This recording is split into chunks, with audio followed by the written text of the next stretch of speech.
Yo, what up? Welcome to another episode of the Oakland Warriors podcast. I'm Patrick, flying solo. So the Warriors have officially won their first road game of the season. They beat the Rockets in Houston 127-120, and it was a game that was fun. It was actually fun. The Rockets are of course, a really bad team, and this was a good game for Rockets fans because they got a good show, and their team still lost, so they can still tank for Victor Wembanyama. Like, it doesn't hurt their chances, I guess, for that. But this game was a big coming out party for Klay Thompson. I mean, he had a good game the previous game, and it was a big question mark if he would continue it, right? He needs to string some of these together. And like I said, the Rockets are not good, but it's also Klay. We have so many memories of him doing big things in Houston against the Rockets in the playoffs all those years. So it was cool to see him just go off. He played 36 minutes, 14 for 23 from the field, 10 for 13 from three, 3 for 4 from the line, 4 boards, 3 assists, 2 steals, 41 points. That's what we need to see from him. That's what he needs to see from himself. So I think that this is a huge positive, and he looked like regular Klay out there, old Klay, like hitting shots that he shouldn't take, but he did anyway, and he hit them. Now you go back a couple games to that Suns game in Phoenix, and that was a different vibe. That was a guy who felt desperate, who wasn't letting the game come to him, and now he is, right? They had that team meeting where Draymond talked to Klay about his shot selection, about whatever else it could have been, just him as a player and the team and everything. Clearly that has worked. Klay looks like Klay out there. Now, when the shots go up, I think they'll go in. I mean, it's as easy as that because he is that good. He is that talented. So there's a couple things, right? Like, we're looking to see if Klay's head is right, because we know that he didn't play during the off season and he didn't play during the preseason. So he had some mental issues to work out. And physically, is he right? The idea that he needs to get his wind, his conditioning, and his legs under him. And, his shot, I've talked about this, like his shot was coming up short on step backs, on shots where he didn't get momentum and when he wasn't set. So he was hitting some funky shots in this. And I hope that this is a sign that those two things are kind of coming together, right? This was game number 17, and they're 8-9 now, 1-8 on the road. But like I said, we'll see how they are by game 20 and if they can continue to do this. And in this final chunk of games from 16 to 20, I had said I want them ideally 4-1. Right now they're 2-0. So that's a good sign. They have a back-to-back. They play Monday in New Orleans against the Pelicans, a very, very good New Orleans team. And I doubt that the starters will sit. Klay is still on his back-to-back minutes restriction type thing, so he probably will sit. But this was a good game to kind of get his confidence going, a good game to have before you sit. I mean, that's all it's about at this point, right? Seeing if they can start getting some momentum, and individually and collectively, and start looking like the Warriors that we're used to seeing. They look like that in spurts. In this one, to start the game, they looked like the quote unquote regular Warriors. And then to close out, outside of a couple mistakes, like a bad Wiggins foul and a missed Wiggins dunk and a couple of bad passes, they looked like themselves. They built up a big lead, but then coughed it all up and ended up down at halftime. They outscored Houston 40-28 in the first quarter. And then pretty much the backups kind of gave it back and more. And they were outscored 37-21 in the second quarter. So I put a lot of that, to be honest, on Jordan Poole. Poole was out there and he was trying to do what he does, but I don't know what it is. Of course, Like having Steph and starting the game is different, having Steph on the court. But Poole comes off the bench and Steph is still on the court, you know? So he needs to figure that out. I've said this recently when people are talking about swapping Klay for Poole in the starting lineup and putting Poole in the starting unit. Poole needs to figure out how to do this from the bench. You can't just be like, okay, here, start. You earned it. No, it's like he needs to figure out how to do these things on his own as the main ball handler, as in a lot of ways the focal point of the defense. Anthony Lamb only played 4 minutes. He started looking a little bit like a pumpkin and made some bad plays. And JaMychal Green was solid again, 15 minutes, 4 for 5, 3 boards. He's looking more and more comfortable.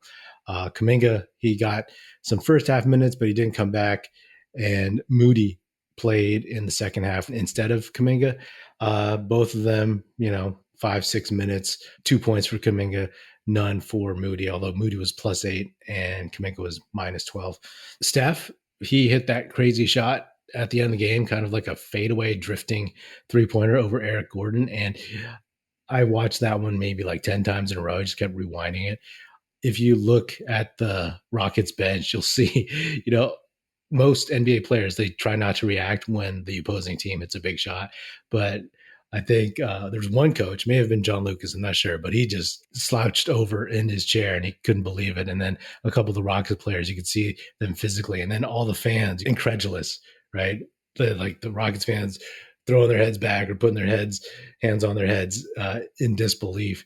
And the smattering of Warriors fans, jubilant. And I mean, that's why I love watching stuff. That's why you can't take the dude for granted, because hitting shots like that, I mean, an NBA player can hit any shot any given time, but Steph hits these on the regular. I thought that would go in, and I'm sure you did too if you watched that. So again, just really, really impressive. Both he and Klay Splash Brothers, they collectively scored 74 points, which is, I mean, almost brings a tear to my eye to see them play well together and put up points together. Steph played 37 minutes, 11 for 20, 7 for 14 from 3, 4 for 5 from the line, 7 boards, 15 assists, 3 steals, 2 blocks, plus 22, 33 points. So he's had big assist games the last couple of games. And I think that's a big deal because, he's been helping Klay find get his. And I think this is something, just Steph, we know him as technically a point guard, but he's obviously a scoring point guard, as the modern game has been for the last decade or so. But he's a point guard and he knows how to get his guys going. And you can attribute some of Klay's success in the last couple of games to Steph. That's an underrated part of Steph's game. And it's something that has been critical to the history, to the chemistry of the Splash Brothers for this whole time.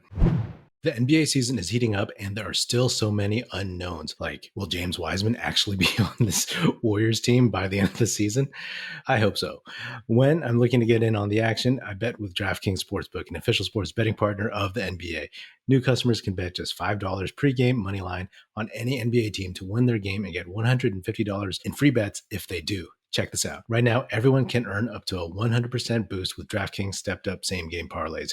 Go to the DraftKings Sportsbook app, place a same game parlay, and combine multiple bets like which team will win, total rebounds, and more. The more legs you add, the bigger the boost, the bigger your shot to win big. The app is super easy to use. Just pop it open, do what you got to do, and you're good to go. Download the app now, sign up with code TBPN, place a $5 pregame moneyline bet on any NBA team to win their game, and get $150 in free bets if they do.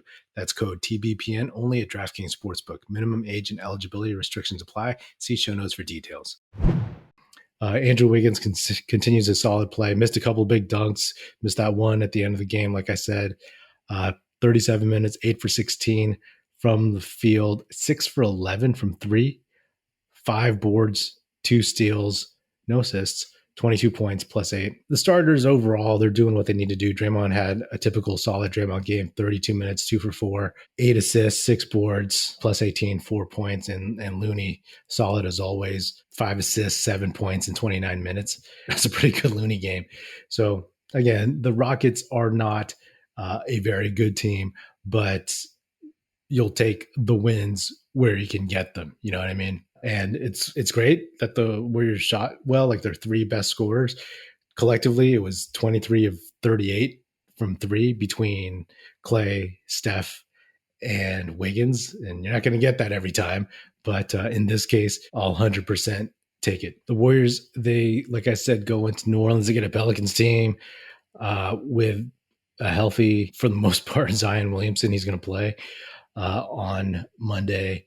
And it'll be an interesting challenge, right? The Pelicans, they are athletic, young with CJ McCollum.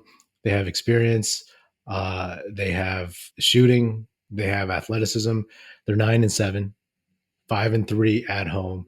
So something has got to give. If the Warriors can get that one, then I'll start feeling pretty good.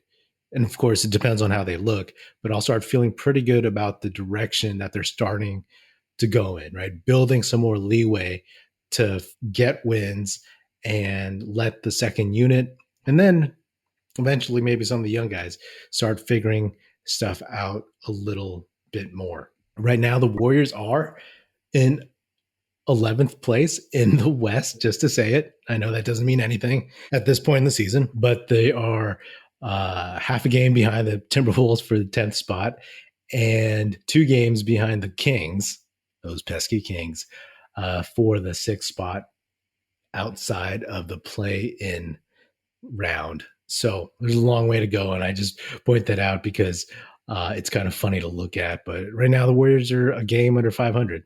You know, all the doom and gloom, maybe it'll start subsiding. Yes, the Warriors, they beat a mediocre Knicks team, and then they beat a bad Rockets team. So the Pelicans game coming up, and then when they get the Clippers, and then the Jazz, who of course have been playing well this season. So those will be 3 different types of teams and 3 different unique challenges. So those games will tell us a lot. Hey, I would love, like I said, they're 2-0 in this chunk of 5 games, 16-20. So if they can get 2 out of the next 3, whichever those may be, then that'll be pretty solid. But the Pelicans game, that's going to be pretty entertaining. So flip this around quickly, and we'll catch you on the other side. All right. Well, that is another episode of the Oakland Warriors podcast. Be sure to subscribe wherever you get your podcast. Feel free to hit me up on Twitter at Patrick E. Pino or at Oakland Warriors. Check out our YouTube channel where you can watch this episode, youtube.com/Oakland Warriors. Check us out at oaklandwarriors.com, and be sure to tell your fellow Warrior fan friends to tune in and listen. The Oakland Warriors podcast is produced by National Film Society and is a part of the Basketball Podcast Network. And if you're so inclined, please do leave us a 5-star rating on Spotify and Apple Podcasts. And if you want to leave us a nice review saying good stuff about the show on Apple Podcasts, that would be hugely appreciated, and it would be very, very helpful. Thanks. That's it. Music in this episode provided by Paper Sun. Special thanks to Paul Amardo for production support. See you next time, and go Dubs.